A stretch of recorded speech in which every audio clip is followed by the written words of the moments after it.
ஆண்டவர்களோடு இருப்பாராக.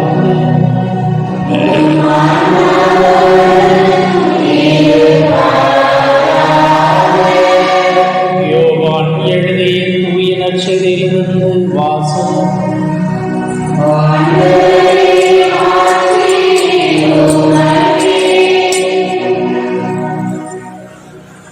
பிரிவு 20. இறைவாக்கியங்கள் 1 தொடங்கி 9 முடிய. வாரத்தின் முதல் நாள் அன்று விடியற் காலையில் இருள் நீங்கும் முன்பே மகதலா மரியாம் கல்லறைக்கு சென்றார். கல்லறை வாயிலில் இருந்த கல் அகற்றப்பட்டிருப்பதை கண்டார். எனவே அவர் சீமோன் பேதுருவிடமும் இயேசு தனி அன்பு செய்து கொண்டிருந்த மற்ற சீடரிடமும் வந்து, ஆண்டவரை கல்லறையிலிருந்து யாரோ எடுத்துக்கொண்டு போய்விட்டனர், அவரை எங்கே வைத்தனரோ எங்களுக்கு தெரியவில்லை என்றார். இதை கேட்ட பேதுருவும் மற்ற சீடரும் கல்லறைக்கு புறப்பட்டனர். இருவரும் ஒருமித்து ஓடினர். மற்ற சீடர் பேதுருவை விட விரைவாக ஓடி முதலில் கல்லறையை அடைந்தார். அவர் குனிந்து பார்த்தபோது துணிகள் கிடப்பதை கண்டார். ஆனால் உள்ளே நுழையவில்லை. அவருக்கு பின்னாலேயே சீமோன் பேதுருவும் வந்தார். நேரே அவர் கல்லறைக்குள் நுழைந்தார். அங்கு துணிகளையும் இயேசுவின் தலையை மூடியிருந்த துண்டையும் கண்டார். அத்துண்டு மற்ற துணிகளோடு இல்லாமல் ஓரிடத்தில் தனியாக சுருட்டி வைக்கப்பட்டிருந்தது. பின்னர் கல்லறைக்கு முதலில் வந்து சேர்ந்த மற்ற சீடரும் உள்ளே சென்றார், கண்டார், நம்பினார். இயேசு இறந்து உயிர்த்தெழ வேண்டும் என்னும் மறைநூல் வாக்கை அவர்கள் அதுவரை புரிந்து கொள்ளவில்லை.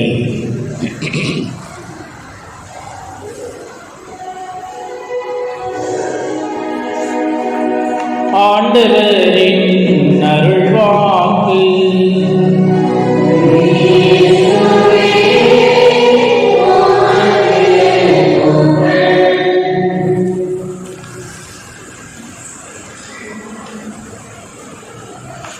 அந்த ஒரு ஸ்ரீலங்கானவர்களை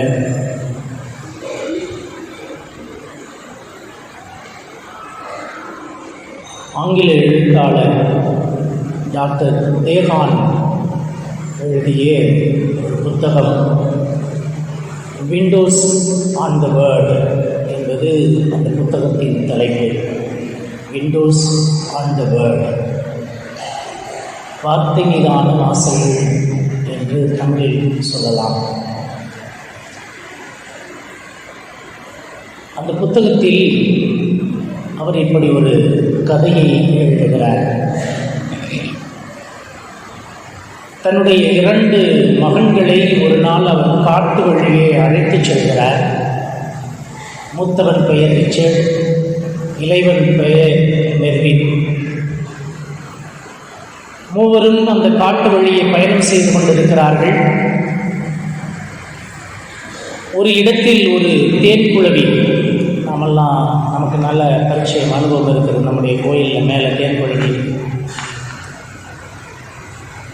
அப்படியாக தேன்குளவின்னு சொல்லுவாங்க. அதை விட விஷ வண்டுன்னு சொல்லுவாங்க, கதண்டுன்னு சொல்கிறாங்க. அது குத்துருச்சுன்னா அதனுடைய கொடுக்க நம்ம உடம்புல விட்டுட்டு போயிடும். ஒரு 10-15 வருஷத்துக்கு முன்னாடி எங்கள் அப்பாவை அது மாதிரி நிறைய கதண்டெல்லாம் கடிச்சு நான் புதுக்கோட்டையில் இருந்த ஹாஸ்பிட்டலுக்கு கொண்டுட்டு வந்தாங்க. திரைப்படத்தில் நடக்கிற மாதிரி நடந்துச்சு. கவர்மெண்ட் ஹாஸ்பிட்டலாம் கேட்டில் வந்து ஸ்ட்ரெச்சரை வச்சுருந்தாங்க. ஆச்சரியம். எனக்கு தெரிஞ்ச நண்பர்களை வச்சு சொன்னேன்.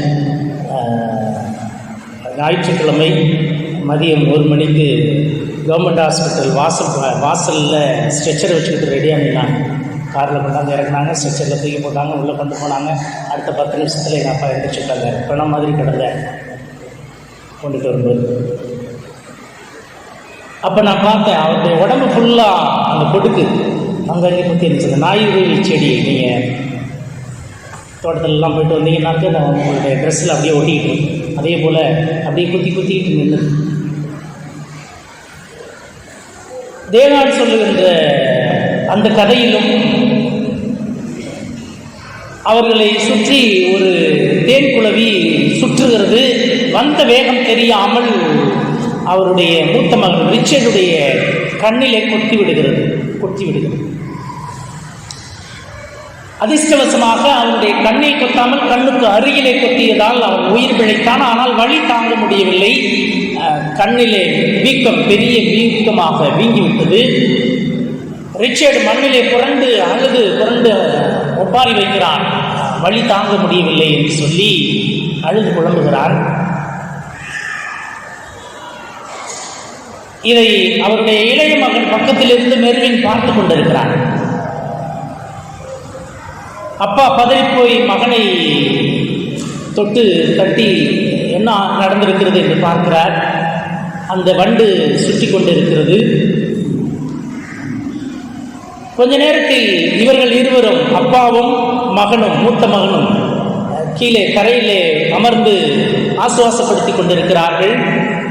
பக்கத்திலே நின்று கொண்டிருந்த இளைய மகன் மெர்வினை சுற்றி அந்த வண்டு இப்போது வட்டமிடுகிறது. கடித்தது மூத்த மகன் ரிச்சர்டை.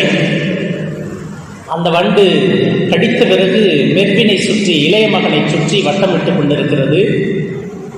அதுவரை அமைதியாக நின்ற மெர்வின் அப்போது ஒப்பாரி வைத்து ஆள ஆரம்பிக்கிறார். அப்பா காப்பாத்துங்க, அப்பா காப்பாத்துங்க, என்னை சுற்றி இந்த வண்டு வட்டமிடுது, என்னை கொத்த போகுது, என்னை காப்பாத்துங்க, என்னை கடிக்க போகுது, என்னை காப்பாத்துங்கன்னு கத்துறான். ஆனால் அப்பா எந்திரிக்கல. கடிபட்ட ரிச்சர்ட் மூத்த மகனையே பார்த்து அவனை ஆசுவாசப்படுத்தி கொண்டு இளைய மகன் மெர்வினிடம் சொல்லுகிறார், மகனே பயப்படாத, நீ அழாத, அந்த வண்டு உன்னை கடிக்காது, அந்த வண்டு உன்னை கொத்தாது. காரணம், அந்த வண்டு அண்ணனை முதலில் கொத்திவிட்டது. அண்ணனுடைய கண்ணுக்கருகில் அந்த வண்டு தன்னுடைய கொடுக்கை விட்டுவிட்டது, ஒடிந்து போய்விட்டது. அந்த கொடுக்கு இல்லாத அந்த வண்டு உன்னை சுற்றி கொண்டிருக்கிறது. அது உன்னை கடிக்காது, கொத்தாது, கவலைப்படாதே, பயப்படாதே, அழாதே என்று சொல்லிவிட்டு மீண்டுமாக தன்னுடைய மூத்த மகன் ரிச்சர்டை ஆசுவாசப்படுத்துகிறார். ஆண்டவர் இயேசுவில் அருமையான சகோதர சகோதரிகளே, சாவே உன் வெற்றி எங்கே? சாவே உன் கொடுக்கு எங்கே? சாவு வீழ்ந்தது, வெற்றி கிடைத்தது என்று பவுலடியார் சொல்கிறார். பாவத்தினால் இந்த மனுக்குலத்திற்கு சாவு வந்தது என்று தொடக்க நூலிலே நாம் படிக்கிறோம். மனிதனுடைய பாவத்தால் சாவு இம்மண்ணிலே மனிதனுக்கு வந்தது.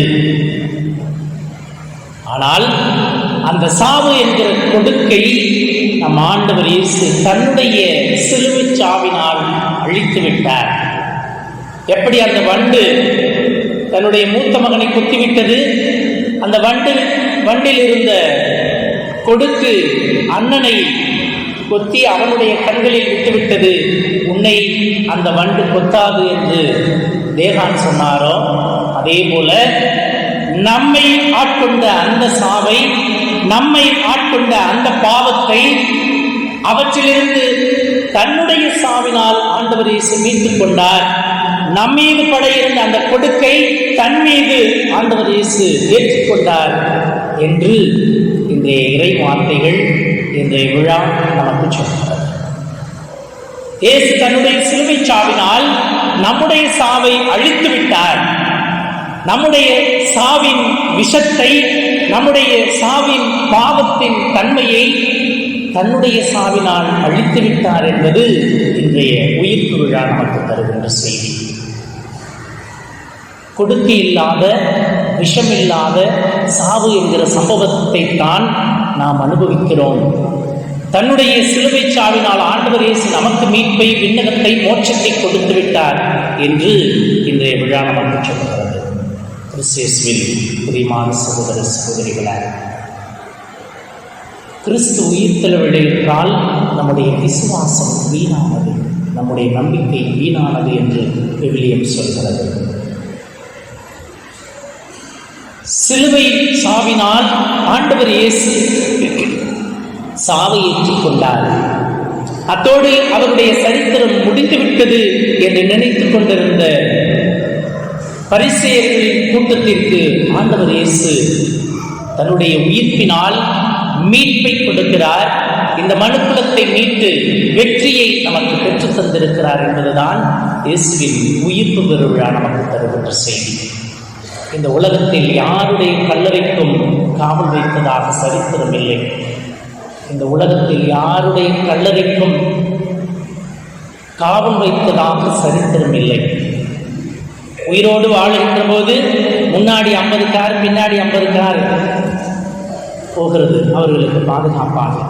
ஆனால் இறந்துவிட்டால் அவர்களுடைய கல்லறைகள் கேட்பார்த்து கிடக்கிறது. ஆனால் ஆண்டவர் இயேசு ஒருவருடைய கல்லறைக்கு மட்டும்தான் காவல் வைக்கப்பட்டது. காரணம், இவன் இறந்து உயிர் தெழுவேன் என்று சொன்னான். ஆகவே இவனுடைய சீடர்கள் இவனுடைய உடலை எடுத்துச் சென்று உயிர்த்து விட்டான் என்று சொல்லுவார்கள்.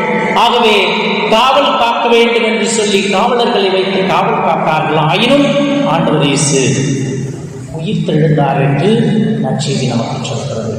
கிறிஸ்தேசுவில் பிரியமான சகோதர சகோதரிகளை, இயேசுவின் உயிர்ப்பு நமக்கு நம்பிக்கையை தருகிறது. இயேசுவின் உயிர்ப்பு நமக்கு நம்பிக்கையை தருகிறது.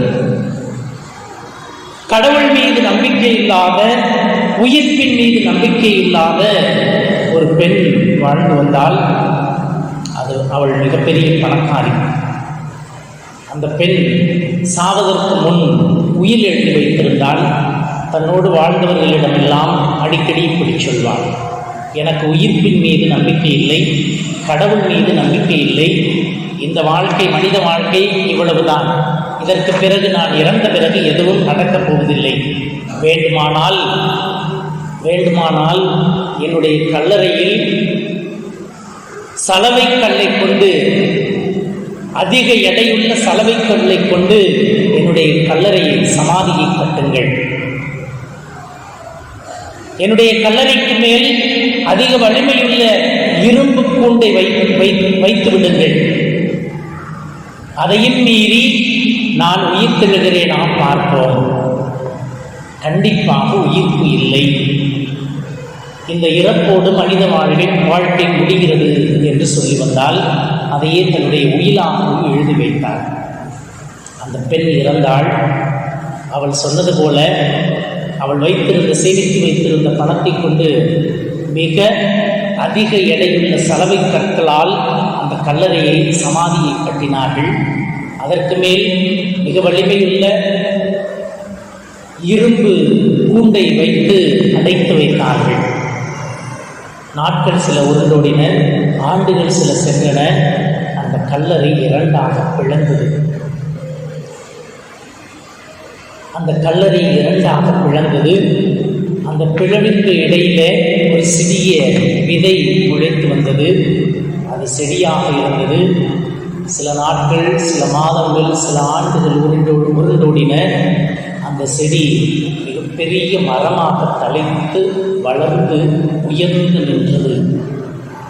அப்போது அவளுடைய உயிரை பார்த்தவர்கள், படித்தவர்கள், அவள் வாழும்போது சொன்ன வார்த்தைகளை கேட்டவர்கள் சொன்னார்கள், இறப்புக்கு பின் வாழ்வு இல்லை என்று சொன்ன அவளுடைய கல்லறையிலிருந்து கல்லை பிளந்து இரும்பை உடைத்து கொண்டு ஒரு மரம் வளர்ந்திருக்கிறது.